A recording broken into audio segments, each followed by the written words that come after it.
भाइयों और बहनों, सामाजिक नेता बनाम जाति नेता की श्रृंखला में आज हम आपसे बात करेंगे भारतीय जनता पार्टी की जातीय राजनीति, कुर्मी नेता अनुप्रिया पटेल और कुर्मी जात की पार्टी अपना दल के बारे में। अन्य पार्टियों की तरह भारतीय जनता पार्टी भी एक जातिवादी पार्टी है और चुनाव में जातियों को अपने पाले में लाने के लिए वो जातिवादी नेताओं और जातिवादी पार्टियों को अपने तरफ लुभाने के लिए बहुत सारी कोशिश करती है और उनकी कोशिश कामयाब इसलिए हो जाती है कि जातिवादी पार्टी के नेता और जातिवादी पार्टियां सत्ता पाने के लिए बहुत लोलुप रहते हैं, तो इसलिए कोई उनको कठिनाई भारतीय जनता पार्टी को नहीं होती है। बिना ये समझे ये जातिवादी पार्टी या जातिवादी नेता ये नहीं समझ पाते हैं कि भारतीय जनता पार्टी की जो जातिवादी रणनीति है, जातिवादी पार्टियों के साथ को मिलाने की जो जातिवादी रणनीति है, वो डिस्ट्रक्टिव पॉलिटिक्स है। वो उस पार्टी जो उनके जातिवादी पार्टी को मिलाती तो है, जातिवादी नेता को मिलाती है, लेकिन उनका सफाया भी कर देती है। पहले तो उनको लाएंगी, उनको आगे बढ़ाएंगी और आगे बढ़ाने के बाद उनका एक तरह से एक ऐसी स्थिति ला देंगे कि उनका एक तरह से सफाया हो जाएगा। और इस सफाए में जो जातिवादी नेता है और जो जातिवादी पार्टी है उनका तो नुकसान होता ही होता है। सबसे बड़ा नुकसान तो उस जात के होता है जिसके ये नेता है या जिसकी ये पार्टी है, और वो जातियां ऐसे हालात में पहुंच जाती हैं कि वो एक तरह से अपमानजनक हालात में पहुंच जाती हैं, उनकी स्थिति अपमानजनक बन जाती है। और वो उसके बाद जातियों को लगता है कि हमारा उद्देश्य तो कुछ और था और हम पहुंच ये गए कि हमारी आज स्थिति अपमानजनक बन चुकी है। अब अनुप्रिया पटेल जो कुर्मी जात के नेता है, उनकी पार्टी अपना दल ये भी कुर्मी पार्टी है, तो अब इनके आप हालात को देखिए। ये जो शिकार किस तरह से भारतीय जनता पार्टी के शिकार हुई है उनकी जातिवादी रणनीति की, ये मैं आपके सामने रख रहा हूँ और आप खुद समझ लेंगे कि किस तरह से शिकार हुई। ये अपना दल का गठन सोनेलाल पटेल ने किया था 1995 में। सोनेलाल पटेल ने उत्तर प्रदेश में फैली हुई तमाम कुर्मी जात के लोगों को संगठित किया, श्रम किया, बहुत मेहनत किया। कुर्मी जात में पटेल हैं, उसके साथ गंगवार हैं, गंगवार के साथ अन्य जातियां हैं जैसे कि उत्तम हैं, निरंजन हैं, वर्मा हैं, चौहान और भी जातियां इस तरह के हैं उनकी पार्टी में। सचान भी है, सचान भी एक पार्टी है। मुझे बहुत सारी जातियां हैं, मैं उनका किसका नाम आपके सामने रखूँ, बहुत सारे उनकी जाति में शामिल हैं। उन लोगों को संगठित करके उन्होंने पार्टी बनाई। 2009 तक, जब तक उनका सड़क दुर्घटना में उनकी मृत्यु नहीं हो गई, तब तक वो तमाम चुनाव में लड़ते भी रहे। ये अलग बात है, उन्हें सफलता नहीं मिली। 2009 के बाद उनकी पत्नी कृष्णा पटेल पार्टी की अध्यक्ष बनी, उनके कमान में पार्टी आई। 2012 में पहली बार अनुप्रिया पटेल जो कृष्णा पटेल की पुत्री हैं, वो विधानसभा का चुनाव लड़ी, उनमें उनको सफलता मिली। 2014 में जब लोकसभा का चुनाव आया, मोदी जी के नेतृत्व में भारतीय जनता पार्टी चुनाव लड़ रही थी, तो उस समय आप जानते हैं कि अमित शाह जी उनके चाणक्य हैं। उन्होंने उत्तर प्रदेश में जातीय पार्टियों को अपने पाले में लाने के लिए, जाति वोट के लिए जाति पार्टियों और जाति नेताओं को अपने पाले में लाने के लिए कोशिश की। अब इनकी कोशिश सफल भी हो जाती है। इसलिए कोशिश सफल हो जाती है कि ये जो जातीय पार्टियां हैं इनको सत्ता के हमेशा मोह रहता है, इसलिए वो सफल भी हो जाती है। तो उन्होंने अनुप्रिया पटेल और उनकी पार्टी अपना दल से गठबंधन किया और एनडीए का उनको भाग बनाया, अपना एक भाग बन गई वो। और उसके बाद उनको 2 सीट भी दिया लोकसभा का। एक सीट उनको दिया मिर्जापुर से, खुद अनुप्रिया पटेल लड़ी, और दूसरा हरिवंश सिंह लड़े, वो प्रतापगढ़ से, और दोनों विजयी हुए और दोनों लोकसभा पहुंचे। अनुप्रिया पटेल को भारतीय जनता पार्टी ने मंत्री भी बनाया, मोदी सरकार में मंत्रिमंडल में वो शामिल भी हुई राज्य मंत्री के रूप में। उसके बाद जैसा कि होता है कि जब भी किसी जातिवादी पार्टी का नेता आगे बढ़ता है तो उसके परिवार के लोगों की महत्वाकांक्षा जागृत हो जाती है। वैसा ही इसमें भी हुआ। सोनेलाल पटेल के बनाए पार्टी, लेकिन उनके परिवार में और लोग थे। तो अब अनुप्रिया पटेल के जो बड़ी बहन है पल्लवी पटेल, उनकी माता कृष्णा पटेल, उनके स्वयं पति आशीष पटेल, सबकी महत्वाकांक्षा जागी और लगता है कि भारतीय जनता पार्टी ने सबकी महत्वाकांक्षा को पूरा नहीं किया। तो पार्टी का विभाजन हो गया, पार्टी दो भागों में बट गई। एक की नेता बन गई कृष्णा पटेल और उनकी पल्लवी पटेल, और दूसरे की नेता बन गई अनुप्रिया पटेल और उनके पति आशीष पटेल। अब उसके बाद 2017 के जो चुनाव हुए तो भारतीय जनता पार्टी ने अनुप्रिया पटेल को तो अपने साथ रखा, लेकिन उनको किनारे कर दिया और ये कोशिश भी नहीं की दूसरे दल को, कि उनसे कोशिश भी नहीं की कि ये संगठित हो, एक तरह ये पूरी कुर्मी जात लोग संगठित हो, बल्कि एक तरह से उनको तो ये था कि उनको कुछ लोगों को किनारे करो, एक कमजोर स्थिति उनको उन्होंने बनाने में मदद भी किया। तो एक तरफ तो सोने ये पार्टी में अनुप्रिया पटेल और आशीष पटेल के साथ समझौता करके उनको 13 सीट भी दिया, जिसमें 9 सीट विधानसभा में वो जीत के आए, और उनके इस 9 में से एक विधायक को उन्होंने उत्तर प्रदेश में 2017 में जब सरकार बनी तो उनको मंत्री भी बना दिया, राज्य मंत्री का दर्जा देकर उन्हें मंत्री बना दिया।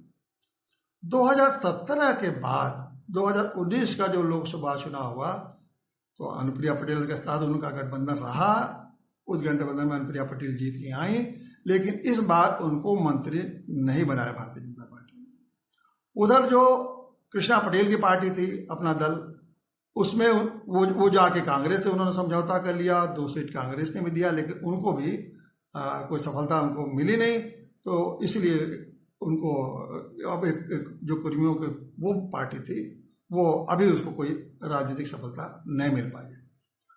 तो अब ये स्थिति 2019 के बाद आप देखिए कि अब आ गया है 2022 का चुनाव, जब विधानसभा का होने वाला उत्तर प्रदेश में, तो पुनः अमित शाह जी ने को लगा होगा कि कुर्मी जात का हमें समर्थन लेना है।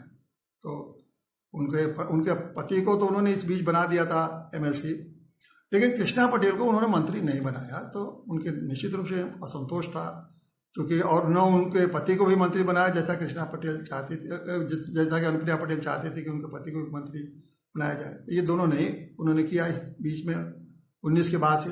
लेकिन अब लगा कि 22 का चुनाव आ रहा है, तो उन्होंने अमित शाह जी ने बुलाया अनुप्रिया पटेल को, और बुलाने के बाद उनसे बात किया, और निश्चय उन्होंने आश्वासन दिया होगा कि जब भी अगला विस्तार मंत्रिमंडल का केंद्र में होगा तो आपको मंत्री बनाया जाएगा।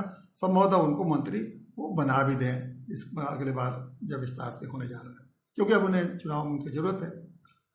मैं ये आपके सामने यही रखना चाहता हूं कि 2014 से लेके और 21 तक के बीच में भारतीय जनता पार्टी ने जिस तरह से अपना दल के अपने मिलाया, आगे बढ़ाया, और किस तरह से उसका धीरे धीरे उन्होंने एक तरह डिस्ट्रक्शन भी किया, मतलब उनको डिस्ट्रक्शन का समझ लीजिए कि विनाश, उनको सफाया भी कैसे करती चली। एक तो समझने की बात है कि क्या क्या हुआ इस 5 साल में, इसे आप समझ जाएंगे कि किस तरह से इनका सफाया भी उसका हो गया, और किस तरह से कुर्मी जात के लोगों को किस स्थिति में पहुंचा दिया है भारतीय जनता पार्टी ने।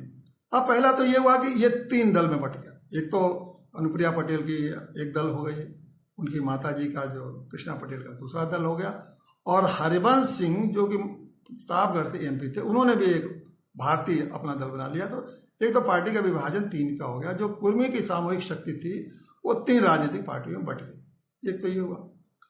दूसरी स्थिति आप देखिए कि अब ये जो कुर्मी लोगों का जो सत्ता में भागीदारी का है, अब वो सत्ता में भागीदारी भी इस बार उन्होंने नहीं कराया। अब सत्ता में भागीदारी अनुप्रिया पटेल को मंत्री नहीं बनाया 19 में। अब हालात ये हो गई कि ये साबित कर दिया भारतीय जनता पार्टी ने कि आपको अपनी ताकत के बल पर नहीं बनाएगा, बल्कि मेरी कृपा के आधार पर आपको बनना है। अब उनको जब चाहे मंत्री बनाए, जब चाहे नहीं बनाया, अभी तक नहीं बनाया, अब उनको बुला के मंत्री बनाने के कह रहे हैं। तो वो अनुप्रिया पटेल पहुंच गए उनके दरबार में कि हमको आप मंत्री बना दीजिए, बना रहे हैं। तो जो इनका जो कुर्मी जात की जो सामूहिक शक्ति थी वो भी खत्म हुई। अब इनका कोई विचारधारा भी नहीं रह गया, क्योंकि अब ये कुर्मी जात एक तरफ तो भारतीय जनता पार्टी के साथ जा रही है, दूसरी तरफ कांग्रेस पार्टी के साथ जा रही है।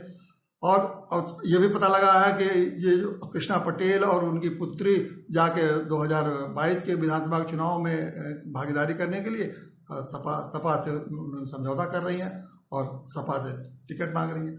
तो इस तरह से कहीं भी जा सकते हैं। तो ये साबित हो गया कुर्मी जात सत्ता के लिए कहीं भी जा सकती है, सपा में भी, भाजपा में भी, कांग्रेस में भी। तो कोई वैचारिक भी नहीं रहा, ये भी लग गया, साफ लग गया कि आप सत्ता के लिए ये सब आपकी पार्टी बनी हुई है। तीसरी जो सबसे बड़ी बात है कि भारतीय आज कहाँ कुर्मी जात खड़ी हो गई। अब कुर्मी जात के सामने यही तो हुआ कि अगर हमें सत्ता भागीदारी करनी है तो किसी न किसी के दरवाजे पर जाके हमें खड़ा करना है, उनसे प्रार्थना करना है, उनकी कृपा से ही सत्ता में भागीदारी हो सकती है। मुझे इसी बात का हैरत होती है कि ये जो कि देखिए कुर्मी जात कोई सामान्य जाति नहीं है। अगर आप इस कुर्मी जात के इतिहास को देखें तो कुर्मी जात में कैसे कैसे लोग पैदा हुए हैं आपको ध्यान है। इसमें एक से एक राजा पैदा हुए, महाराजा पैदा हुए, क्रांतिकारी पैदा हुए, समाज सुधारक पैदा हुए और स्वतंत्रता सेनानी पैदा हुए, एक से एक लोग पैदा हुए। इतिहास भरा पड़ा हुआ है इनके गौरव गाथा से। और इतना ही नहीं है, और भी क्षेत्र में देखिए कि कमतम कृषि प्रधान देश भारत में तो कुर्मी जात नंबर 1 की अर्थव्यवस्था में है। वो ये जो हमारी कृषि अर्थव्यवस्था उसमें वो नंबर 1 पे है। इतने ही विदेशों में जाके इनका, चाहे कनाडा हो, साउथ अफ्रीका हो, अमेरिका हो, बहुत सारे देशों में इनका व्यापार का जाल बिछा हुआ है। संपन्न जाति है और हीरे के व्यापारी तो जितने मिलेंगे आपको सारे के सारे पटेल लोग ही, कुर्मी जात के ही लोग हैं। तो किसी रूप में कमजोर जाते नहीं है और न कोई किसी रूप से ये सत्ता में भागीदारी भी इसकी कम नहीं है। इस समय भी 5 मुख्यमंत्री कुर्मी जात के प्रदेश में हैं। वो बिना कुर्मी जात की पार्टी बनाए हुए 5 प्रदेशों में वो लोग भागीदारी कर रहा हूँ, कितने बड़े बड़े पदों पर, और हर तरह से इनका महत्व है। फिर भी कुर्मी जात ने ये जात के नाम पर उत्तर प्रदेश में क्यों पार्टी बनी, ये मुझे आज भी हैरत में डालता है। और अब आपने देख लिया कि अगर बनी पार्टी तो 6 वर्षों में इसका क्या हासिल हुआ। आज कहीं की नहीं कुर्मी जात रह गई है। आज उसको अपने अस्तित्व के लिए, अपने सम्मान को पाने के लिए अब उसे संघर्ष करना पड़ा, वो भी किसी दूसरे के पास। इसीलिए मैं कहता हूँ कि ये जातिवादी पार्टी और जातिवादी नेता को छोड़िए। ये जातिवादी पार्टी और जातिवादी नेता बनेंगे तो इसी तरह से बड़ी बड़ी पार्टियां आपका यही हासिल करेंगे और अंत में ये हो जाएगा कि आपकी जात का ही अस्तित्व जो है अपमानजनक की स्थिति में पहुंच जाएगा। तो छोड़िए इसको। और सबसे बड़ी बात यह है कि आप रहते तो जातिवादी पार्टियों में, लेकिन मानने को भी तैयार नहीं कि हम जातिवादी पार्टी बनते हैं। काम करते हैं जातिवादी पार्टी का और कहते हैं कि मैं समाज का, देश का, गरीबों का उत्थान करने के लिए मैं काम कर रहा हूँ, और करते हैं जातिवाद पार्टी का। क्यों कि आपको जातिवाद कहने में अपमानजनक महसूस होता है, क्योंकि काम करेंगे जातिवाद का, लेकिन जातिवाद कोई कहे कि आप जातिवादी हैं तो उसमें अपमान महसूस करते हैं। इसलिए मैं कह रहा हूँ कि जातिवाद के पार्टी छोड़िए, जातिवाद के कहने में अपमान में जो बोध होता है उसको भी छोड़िए और सामाजिक नेता बनिए। सामाजिक नेता का मतलब समाज के लिए काम करिए, देश के लिए काम करिए, सोशल लीडर बनिए। सोशल लीडर बन के आप देखिए एक नए समाज का निर्माण करिए, जिसमें हर जात के लोग हर जात के दूसरे के लिए मदद करें, हर जात को आगे बढ़ाने की करें। और सबसे बड़ी बात है पूरे समाज को, पूरे देश को आगे बढ़ाने के लिए मदद करें।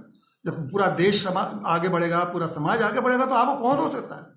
और कम से कम मैं तो कुर्मी जात के लोगों के बारे में यही समझता हूँ कि इनको कौन रोक सकता है। ये तो हर स्थिति में इनकी स्थिति इतनी मजबूत है कि इनको सत्ता की भागीदारी जितना जाति से उनको नहीं मिलेगा, उससे कई गुना सत्ता में उनको जगह मिलती आ रही है और मिलता रहेगा।